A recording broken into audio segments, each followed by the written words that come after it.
bẹ́ẹ̀ ẹ ṣe fífọ̀. Oh yes. HIF Orisunayo Radiotv ẹ máa gbọ́ ẹ máa wò ẹ máa gbádùn ẹ̀ ayọ̀ ní tiwa.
Good day everyone, we're live on Orisunayo Radiotv. As you all know, it's your guest Ejioade Lua, and we're still on this FGM topic because we'll be discussing about FGM for this whole month. But when you get to next month, then we can move to another topic.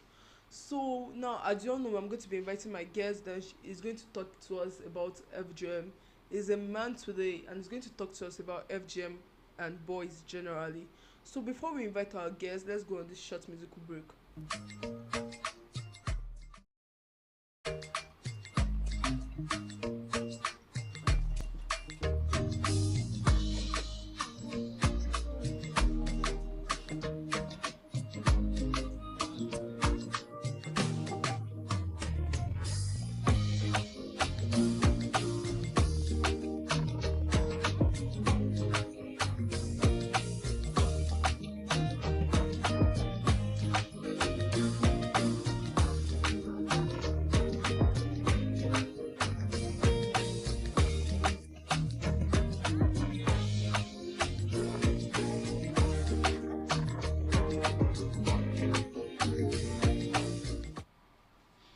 Welcome back everyone. In case you're just joining us, like I said, we're on Orisunayo Radiotv, and this is my friend and I'm your host, and my name is Ejioade Lua. So we were just about to bring in our guest, so please introduce yourself to the viewers. Good afternoon everyone, my name is Justus Osewo here. Okay, thank you very much. So I want you to tell us like your designation, what you do now. Well, I'm a social worker. I work with NGOs and majorly on female gender mutilations and single cells and every other health related subjects in regards to the well-being of the people. Okay, thank you very much. So like we're going to talk about female genital mutilation today. So what do you understand as female genital mutilation? What do you think female genital mutilation is? Female gender mutilation is cutting the gender parts of the females, of the girls majorly, and removing it, taking the total part of it away and subtaking the half part of it away, and this has caused a lot of problem for our girls today. So it's a disease we need to address in our society. So that's it. Okay, thank you very much. So why do you think people engage in female genital mutilation? What do you say? Why do you think people engage in female genital mutilation? They engage in it not because it is medical, but because of their tribal beliefs and what they know it is good and favorable to them. Some engage in it because of religious belief, some just because they want to keep the lineage of of your family, their traditions, keeping the high rate of virginity and the rest of them. So these are major people engage in female gender mutilation. Okay. So, what do you think is the dangers of female gender mutilation? Female gender mutilation has a lot of genders. One, it exposes the females to diseases mostly. You see the cases of easy infection towards the ladies, toilet infections, and the rest of them. These are caused because of the gender mutilation they undergo. And during birth, it also gave them some stress while giving birth to their babies too. And also, one of the problem they face is it causes menstrual disorder also. So these are most of the causes that most of the problem that female gender mutilation is really caused in to the life of our girls. Okay, thank you very much. So, let's go on the short music break. When we're back, we continue to sing.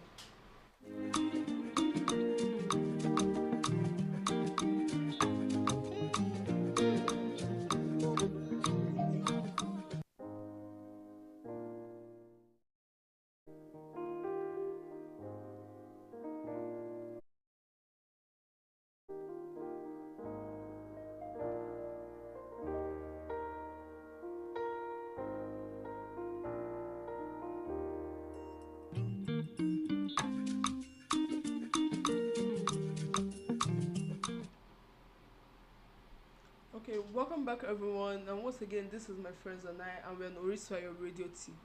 So, what I really want us to talk about is how female genital mutilation regarding guys, like how the boys in the society, how they help in like curbing the effects of female genital mutilation in the society. So I want you to analyze that. I want you to explain that. Concerning this question, I'll use myself as an example. Okay, thank you. I am a guy, and I've come to discover that female gender mutilation is a problem to our society.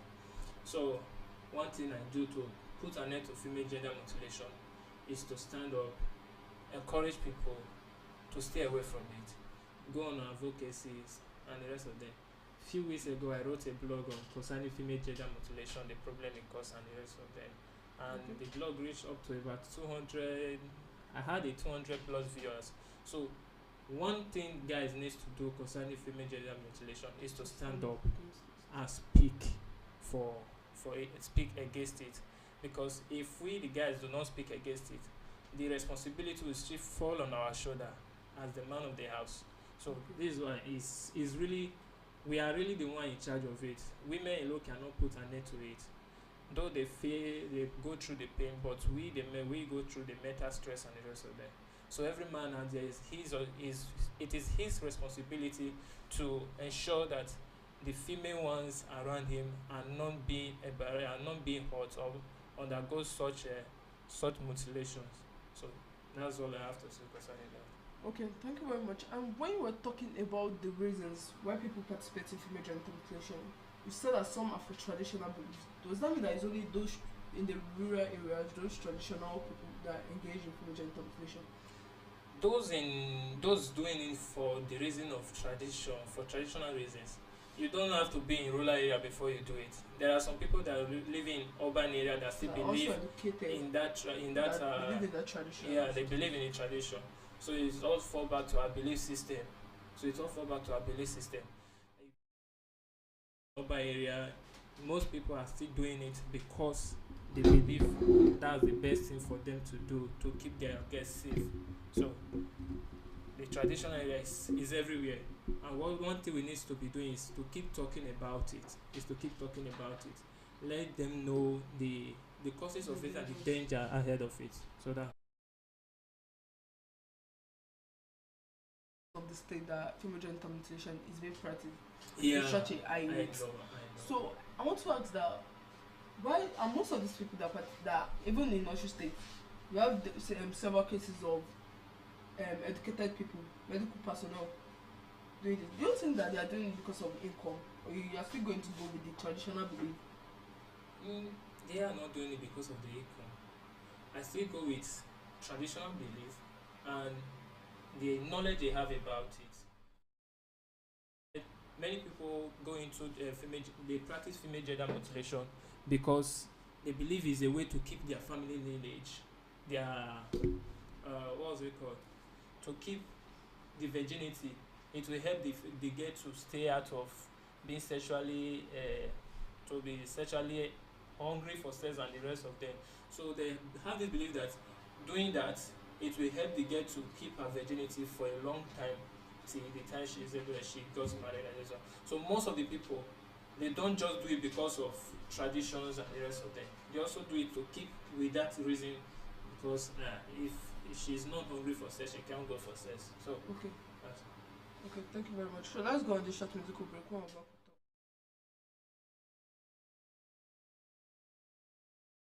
we'll talk.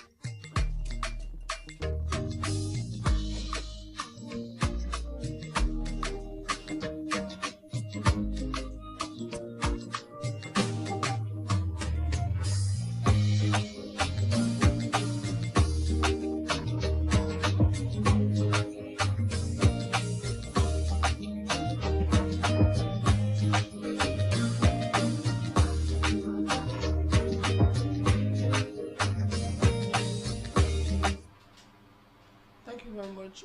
Welcome back, everyone. Once again, we're live on Orisunayo Radiotv, and this is my friends and I. So thank you for being here. So I want to ask you that, being a social worker and being an FGM champion, what are your experience on the field and what are your challenges?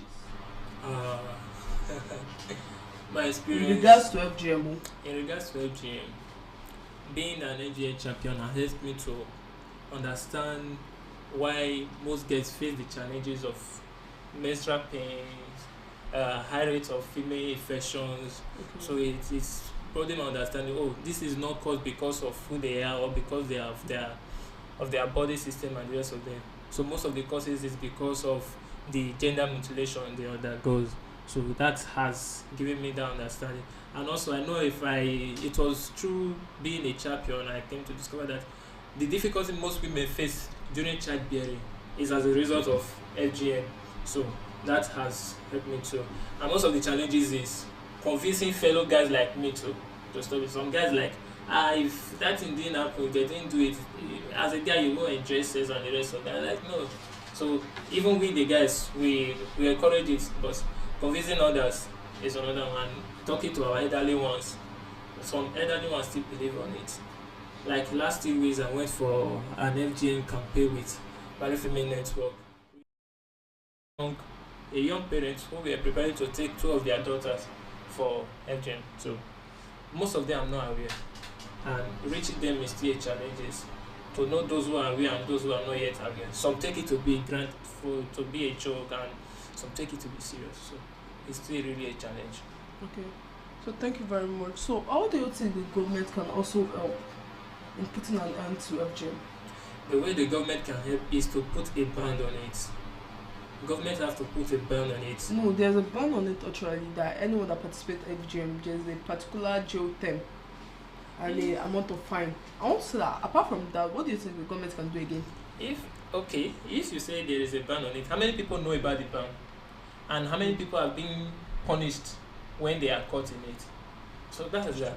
So another thing the government can do is to encourage the voices out there that is campaign the FGM champions, is to encourage them and support them whenever they need support. So that's just it. Okay. There's nothing the government can do. The government cannot leave their offices and come and be doing it. It's just for them to encourage those who are already in the field by supporting them financially and every other material they need for it. Okay, thank you very much. So let's go on this short musical break. When we go back, then we'll talk more about FGM.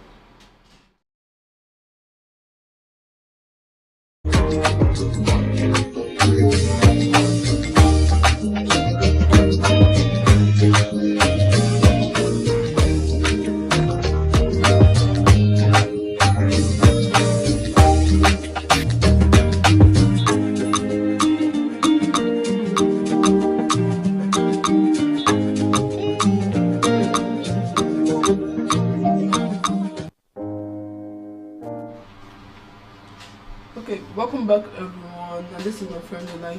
So thank you very much for coming once again. And what are your own challenges? You just said your experiences, what usually happen on field when you go. So what are the challenges you face with all the FGM you work with? Not in regard of FGM, just health-wise and gender-based violence. My challenges so far is language barrier has been one of my challenges because I started this course here in Osun State because I'm not from Osun. It's difficult to communicate to them, and most of the Osun people, they understand Yoruba more, and I'm not that fluently in Yoruba. In fact, I'm still learning Yoruba.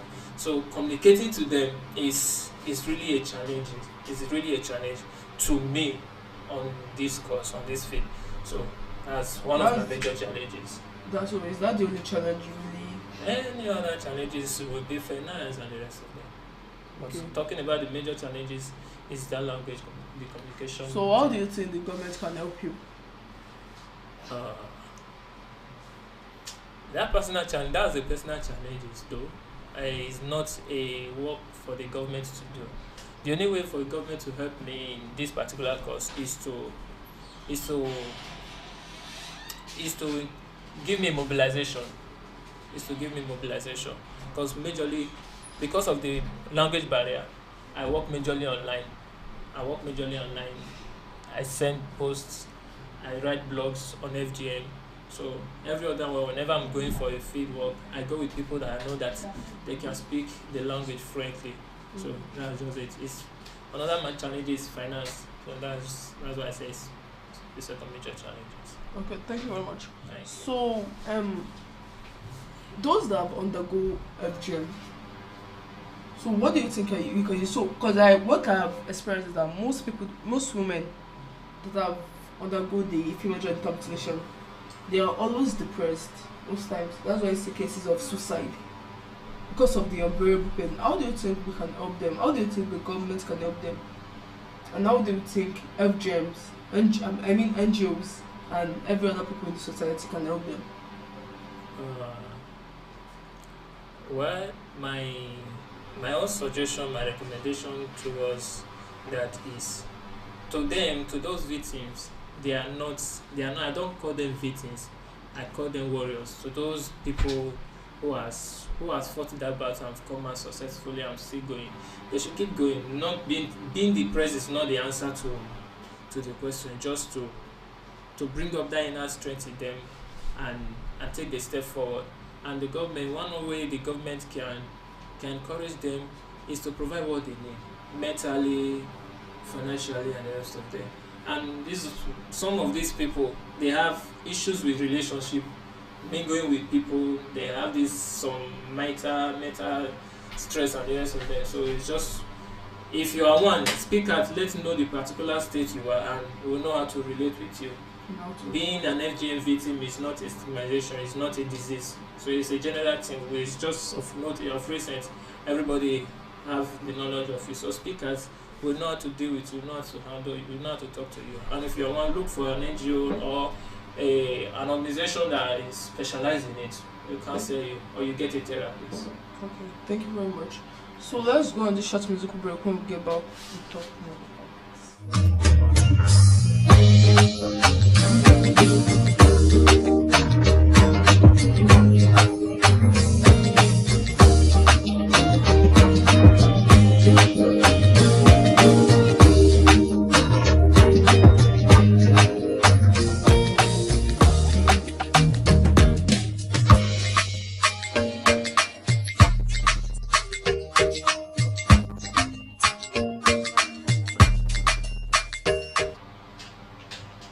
Welcome back, everyone, and this is my friend and I. So before we round off the program for today, how do you think that NGOs can make other people outside know the dangers of FGM and everything? Is to keep on their advocacy process. Their advocacy process is like this online sensitization is quite good. Then social media and majorly, if we really want to make impact on the people, via. So we just have to. It's not majorly going to be online. So if NGOs want to make impact in fighting this FGM of a thing, they have to go outside the field. Let's go to the field and let them know about it. Okay, thank you very much, and that is all for today. I appreciate that you came, Justus. Thank you very much for coming. Thank you. And thank you to my producer. Thank you very much for all the support and all the care. And if you have any question, you can press the comments button under the video so as to drop your question, and at the next program, because this will be our last edition of female genital mutilation, so the questions will be treated next week and answered to. And thank you everyone for your rapt attention and everything, and that will be all for today.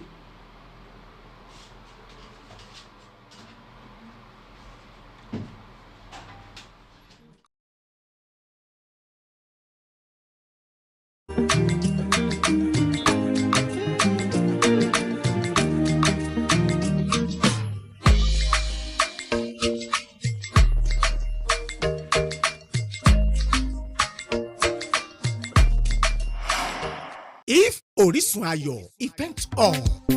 Hello, corporate people. Are you looking for a standard and corporate event hall located in a conducive environment for your different occasions? If Orisunayo Event Hall is the best event hall with a standby generator lórí àwọn nǹkan ní yín lákàtà wa. Maximum security. Àwọn ẹ̀ṣọ́ aláàbò dúró déédéé lẹ́nu lóró. Tẹ́lẹ̀ ń ṣe patrol káàkiri náà gbà wá. Kò sáàyè fún mo gbọ́ mo yà. Àbáwọn tí ń da patirú láwọn event yín tẹ́ bá ṣe lọ́dọ̀ wa. CCTV camera wà ní ṣẹpẹ́ tó monitor tó dẹ̀ ń record 247. Ọgbà bẹ́ẹ̀ ṣe wọlé sínú ọgbà HIF Event Hall. Ẹ ti ní access sí free internet browsing. À ń ṣe rental and catering services. Video and photography. Event planning and decoration. Generator tún wà ní standby. Ojúlóore. Ó yá ní HIF Orisunayo Event Hall tó wà lẹ́yìn orí òkè Pure Water Ògoolúwa lágbègbè Onward l'Óṣogbo nípínlẹ̀ Ọ̀ṣun. Ẹ connect wọn lórí àtẹ àṣekáyé www.hifevent.com.ng. Fún bookings ẹ pè wọ́n 08132953395 àbí 09055218439. HIF Orisunayo Event Hall gbọ̀ngàn ìgbàlódé ayé òde òní. Ó corporate standard conducive environment ló tún wà. Oh yes. ǹlẹ́ o ọ̀rẹ́ mi èmi ló dé kí ló ṣẹlẹ̀ gan-an tí mọ́tò rẹ̀ ṣe é fín kó o tó kìkì rẹ̀ wàhálà ohun ìdààmú ni fún ọ ó wá gbọ́dọ̀ tẹ̀ láwọn tí ń mọ̀nà ìwọ náà lo Lubrest petrol engine oil ọ́ìlì tí yóò sọ ẹ́ńjìnì ọkọ̀ rẹ di tuntun tí yóò sì tún dàbí ìgbà tó ṣẹ̀ṣẹ̀ ra mọ́tò rẹ ní pẹ̀lú bẹ́ẹ̀ òtútù ni ọmọ tó ń nu ọkọ̀ rẹ bọ́lẹ̀ gbìrìgbìrì Lubrest oil ìdá ọgọ́rùn-ún ojúlówó ọ́ìlì mọ́tò tí yóò sọ ọkọ̀ rẹ di tuntun àwọn tí wọ́n rí sí bá a ṣe ń pèsè nǹkan tó jẹ́ ojúlówó wọ́n ti buwọ́lù ṣàròsà ẹ̀yin náà bèrè fún Lubrest transmission oil gear oil ó lálòpẹ́ bẹ́ẹ̀ ni kì í bì írísì tó sì tún jẹ́ ojúlówó wà ṣé èyí tó ní pẹlẹpẹ ni àbí fẹ́lẹ́fẹ́lẹ́ a sì tún wà alágbàtà